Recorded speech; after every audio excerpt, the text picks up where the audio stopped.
샬롬 샬롬 샬롬 샬롬.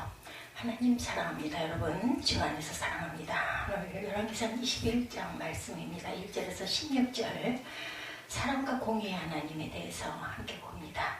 1절부터 16절까지예요. 전체는 29절까지입니다. 나봇의 포도원 사건입니다. 그 후에 일이 있으니라 이스라엘 사람 나봇에게 이스라엘의 포도원이 있어 사마리아 왕 아합의 왕궁에 가깝더니 하고 시작이 되죠. 아합이 나봇에게 말하 이르되 내 포도원이 내 왕궁 곁에 가까이 있으니 내게 주어 채소밭을 삼게 하라. 내가 그 대신 그보다 더 아름다운 포도원을 내게 줄 것이요 만일 내가 좋게 여기면 그 값을 돈으로 주겠다. 이렇게 제의를 합니다. 나봇이 아합에게 말하되 내 죄송의 유산을 왕에게 주기를 야훼께서 금하실지로다. 이렇게 조상의 유업이다. 이렇게 얘기를 하죠. 그랬더니 4절에 이스라엘 사람 나봇이 아합에게 대답하여 이르기를 내 제사의 유산을 왕께 줄 수 없다 하므로 아합이 근심하고 답답하여 왕궁으로 돌아와 침상에 누워 얼굴을 돌리고 식사를 아니합니다. 그랬더니 아내 이세벨이 그에게 나와 왕의 마음에 무엇이 근심이 있나이까 물어보죠. 6절에 왕이 그에게 이르되 내가 이스라엘 사람 나봇에게 말하 이르기를 내 포도원을 내게 주되 돈으로 바꾸거나 내가 좋아하면 내가 그 대신에 포도원을 내게 주리라 한지 그가 대답하기를 내가 내 포도원을 내게 주지 아니하겠노라. 못 주겠다고 했다. 아합의 이름으로 편지를 쓰고 그 인을 치고 봉하여 그의 성읍에 나봇과 함께 사는 장로와 귀족들에게 보내도록 이세벨이 묘안을 간구하죠. 그 편지 사연에 이르기를 금식을 선포하고 나봇을 백성 가운데 높이 앉힌 후에 불량자 두 사람을 그 앞에 마주 앉히고 그에게 대하여 증거하기를 내가 하나님과 왕을 저주하였다 하게 하고 곧 그를 끌어나가 돌로 쳐 죽이게 하였더라. 그의 성읍 사람 곧 그의 성읍에 사는 장로와 귀족들이 이세벨의 지시 곧 그가 자기에게 보낸 편지에 쓴 대로 하여 금식을 선포하고 나봇을 백성 가운데 높이 앉히매 때 불량자 두 사람이 들어와 그의 앞에 앉고 백성 앞에서 나봇에게 대하여 증언을 하여 이르기를 나봇이 하나님과 왕을 저주하였다 하며 무리가 그를 성읍 밖으로 끌고 나가 돌로 쳐 죽이고 14절 15절에 보니 이세벨에게 통보하기를 나봇이 돌에 맞아 죽었나이다 하니 이세벨이 나봇이 돌에 맞아 죽었다 함을 듣고 이세벨이 아합에게 이르되 일어나 그 이스라엘 사람 나봇이 돈으로 바꿔주기를 싫어하던 나봇의 포도원을 차지하소서. 나봇이 살아있지 아니하고 죽었나이다. 16절에 아합은 나봇이 죽었다함을 듣고 곧 일어나 이스라엘 사람 나봇의 포도원을 차지하러 그리로 내려가더라. 음모에 의해서 나봇이 포도원을 빼앗기고 죽죠. 이스라엘 사람 나봇이 이스라엘 땅에 포도원을 하나 가지고 있었어요. 그 포도원은 사마리아 왕 아합의 궁 근처에 있었던 거죠. 아합이 나봇에게 말합니다. 그대의 포도원이 나의 궁 가까이 있으니 나에게 넘기도록 하시오. 나는 그것을 정원으로 만들려고 하오. 내가 그것 대신에 더 좋은 포도원을 하나 주겠소. 그대가 원하면 그 값을 돈으로 계산하여라도 주겠소. 나봇이 아합에게 대답하죠. 조상의 유산을 임금께 드리는 일은 주님께서 금하신 불경한 일입니다. 아합은 이스라엘 사람 나봇이 그 포도원을 조상의 유산이라는 이유로 양도하기를 거절하기 때문에 마음이 상한 겁니다. 화를 내며 궁으로 돌아와 침대에 누워 얼굴을 돌리고 음식을 먹지 않자 그의 아내 이세벨이 무슨 일로 그렇게 근심하느냐고 묻죠. 왕이 내가 이스라엘 사람 나봇에게 그의 포도원을 내게 넘겨주면 그 값을 돈으로 계산하여 주든지 아니면 다른 포도원을 주겠다라고 했는데도 그는 자기의 포도원을 내게 줄 수 없다고 했어. 그 때문에 내가 이렇게 상심을 하고 있어 라고 얘기하죠. 이세벨이 당신은 현재 이스라엘을 다스리는 왕이다. 일어나서 음식을 드시고 마음을 좋게 가져라. 내가 이스라엘 사람 나봇의 포도원을 왕의 것으로 만들어 주겠다. 이렇게 얘기를 하고 이세벨이 아합의 이름으로 편지를 쓰고 옥새로 임봉을 하고 그 편지를 나봇이 살고 있는 성읍의 원로들과 귀족들에게 보낸 사건입니다.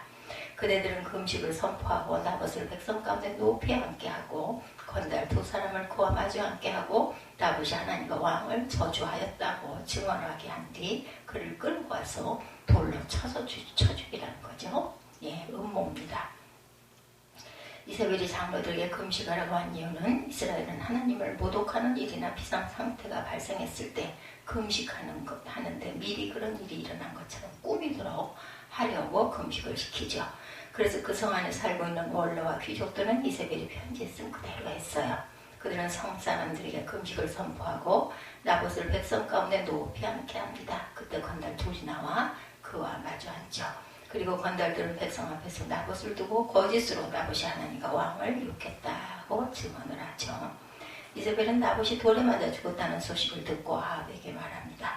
왕이시여 일어나서 돈을 주어도 당신에게 넘기지 않겠다고 하던 이스라엘 사람 나봇의 포도원을 당신이 차지해라. 지금 나봇은 살아있지 않고 죽었다. 아합은 나봇이 죽었다는 말을 듣고 일어나 이스라엘에 있는 나봇의 포도원을 차지하려고 내려갑니다. 그때 주님께서 기셉 사람 엘리야에게 말씀하죠. 너는 일어나 사마리아에 있는 이스라엘 왕 아합을 만나러 내려가거라. 그가 나봇의 포도원을 차지하려고 그곳으로 내려왔다. 너는 그에게 다음과 같이 전해라. 나 주가 말한다. 내가 살인을 하고 또 재산을 빼앗기까지 하였느냐. 나 주가 말한다. 개들이 나봇의 피를 핥는 바로 그곳에서 그 개들이 내 피도 핥을 것이다. 이렇게 예언을 하라고 시키시죠. 아합은 엘리야를 보자 말합니다. 내 원수여 내가 또 나를 찾아왔느냐. 그러자 엘리야가 대답합니다. 그렇습니다. 이렇게 또 찾아왔습니다. 왕께서는 목숨을 팔아가면서까지 주님께서 보시기에 악한 일만 그렇게 하십니까? 주님이 당신에게 말씀하셨습니다. 내가 너에게 재앙을 내려 너를 쓸어버리되 너 아합 가문에 속한 남자는 종이든 자유인이든 시도 남기지 않고 이스라엘 가문에서 없애버리겠다. 내가 이스라엘 사람에게 죄를 짓게 해서 나를 분노하게 했으니 내가 내 가문을 느바세 아들 여로보암의 가문처럼 아히야의 아들 바하사의 가문처럼 되게 그렇게 할 것이다. 주님께서 또 이세벨을 두고 개들이 이스라엘 성 밖에서 이세벨의 죽음을 찢어먹을 것이다 라고 말합니다. 아합 가문에 속한 사람은 성 안에서 죽으면 개들이 찢어먹을 것이고 성 밖에서 죽으면 하늘의 새들이 쪼아먹을 것이라는 거죠. 자기 아내 이세벨의 충동에 말려든 아합처럼 주님께서 보시기에 이렇게 악한 일을 하여 자기 목숨을 팔아버린 사람은 일치가 없었습니다. 아합은 주님께서 이스라엘 자손의 눈앞에서 쫓아내신 아모리 사람이 한 것을 본받아 우상을 숭배한 매우 혐오스러운 일을 한 거죠. 그런데 아합은 엘리야가 전한 말을 듣고 자기 옷을 찢고 맨몸에 굵은 베옷을 걸치고 금식했고 누울 때도 굵은 베옷을 입은 채로 눕고 일어났어도 거닐 때도 슬픈 표정으로 힘없이 걸었습니다. 그때 주님께서 디셉 사람 엘리야에게 말씀합니다. 너는 아합이 내 앞에서 겸손해진 것을 보았느냐? 그가 내 앞에서 겸손해졌기 때문에 나는 그가 살아있는 동안에 그에게 재앙을 내리지 않고 그의 아들 때에 가서 그 가문에 재앙을 내리겠다. 오늘 본문을 통해서 우리 마음이 새겨야 할 교훈을 한번 살펴봅니다. 첫째, 하나님 말씀에 나봇이 순종했어요. 그죠? 21장 3절에 나봇이 아합에게 말하되 내 열조의 유업을 왕에게 주기를 여호와께서 금하실지로다. 아합이 나봇에게 포도원을 팔 것을 제의했을 때 나봇은 그 제의를 거절합니다. 그 이유는 하나님의 말씀 때문이에요. 25장 레위기 25장 23절이죠. 성경에서 조상이 물려준 토지를 다른 사람에게 팔지 못하도록 규정 지어놓았습니다. 토지를 영영히 팔지 말 것은 토지는 다 내 것이니라. 너희는 나그네요 우구하는 자로 나와 함께 있느니라. 하나님이 이렇게 하신 이유는 이스라엘 12지파가 각각 자신의 영토를 영원히 소유하고 믿음의 공동체로 이어 내려가기를 원하셨기 때문입니다. 그리고 궁극적으로 이스라엘 민족을 통해 이 땅에 메시아를 보내시기 위함이었죠. 나봇은 아합 왕에게 포도원을 팔고 받은 큰 돈을 가지고 여생을 훨씬 편안하게 살 수 있었음에도 불구하고 하나님의 말씀에 순종하는 길을 선택했어요. 나봇은 아합의 제의를 거절했을 경우 닥칠 후환도 생각했을 것입니다. 아합이 그동안 이세벨과 함께 벌여왔던 엄청난 악행을 생각할 때 자신도 큰 벌을 당할 수도 있다는 것을 추측했을 것입니다. 나봇은 죽을 수도 있었죠. 그렇지만 죽음이 닥친다 할지라도 하나님이 주신 땅을 사는 사람에게 팔아 넘기는 것은 절대로 있을 수 없다는 생각이었어요. 결국 나봇은 자신의 목숨을 걸고 하나님이 주신 기업을 지켰어요. 그 결과 아합과 이세벨의 악행 때문에 죽음을 당합니다. 열왕기 하에 보면 이세벨은 나봇에게 반역죄를 씌워 나봇뿐만 아니라 그의 아들까지 죽였다고 기록되어 있습니다. 나봇은 하나님의 말씀을 지키려다 집안이 멸족을 당하는 저주와 불행을 겪죠.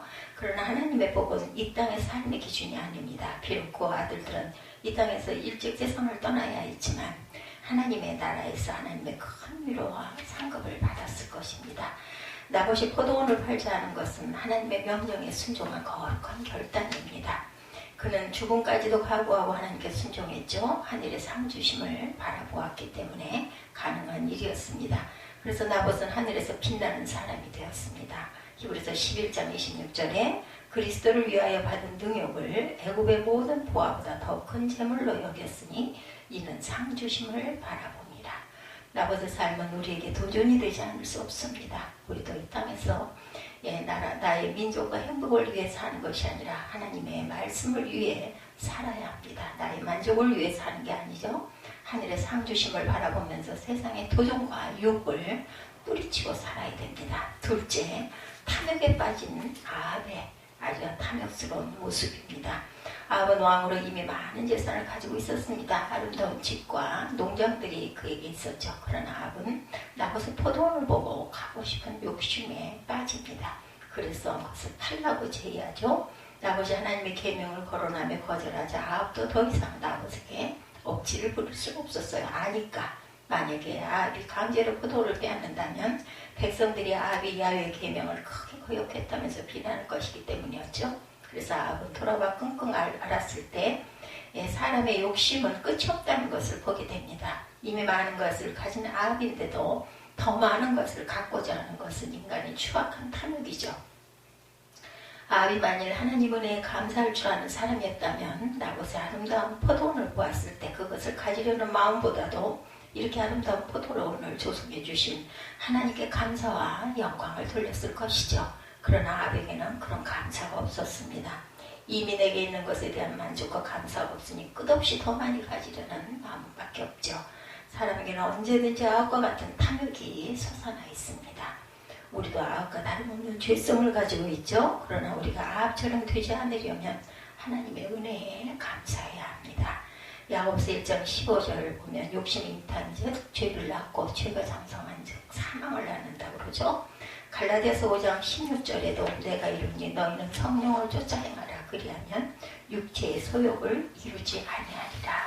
그리고 혹시 탐욕이 생길 때 그 탐욕이 자라기 전에 싹을 잘라야죠. 왜냐하면 욕심이 잉태한 즉 죄를 낳고 죄가 장성한 즉 사망을 낳기 때문입니다. 욕심을 어떻게 자를 수 있을까? 성령을 쫓아 행해야 된다. 내 몸을 저 그리스도께 복종시켜야 됩니다. 말씀으로 나를 다스려야죠. 세 번째, 사랑과 공의의 하나님을 따라야 합니다. 이세벨의 사악함은 이루 말할 수가 없죠. 말씀으로 나를 다스려야 함에도 불구하고 남편이 나봇의 포도원을 차지하도록 하기 위해서 엄청난 살인극을 펼치죠. 나봇이 사는 성읍의 상로를 사주해서 나봇에게 불경죄와 반역죄를 뒤집어 씌웁니다. 성읍의 장로들은 일이 엄청난 죄악이라는 것을 알면서도 이사벨의 지시에 따르지 않으면 죽을 것이 뻔했기 때문에 어쩔 수 없이 동조하죠. 나봇과 같은 죽으면 죽으리라는 용기가 그들에게는 없었던 것입니다. 아합과 이세벨은 이번뿐만 아니라 이전에도 수없는 죄악을 하나님께 저질렀습니다. 그런데 이번에는 너무나 가증스러운 죄를 저질렀기 때문에 하나님이 즉시로 엘리야 선지자를 보내 심판의 메시지를 전하십니다.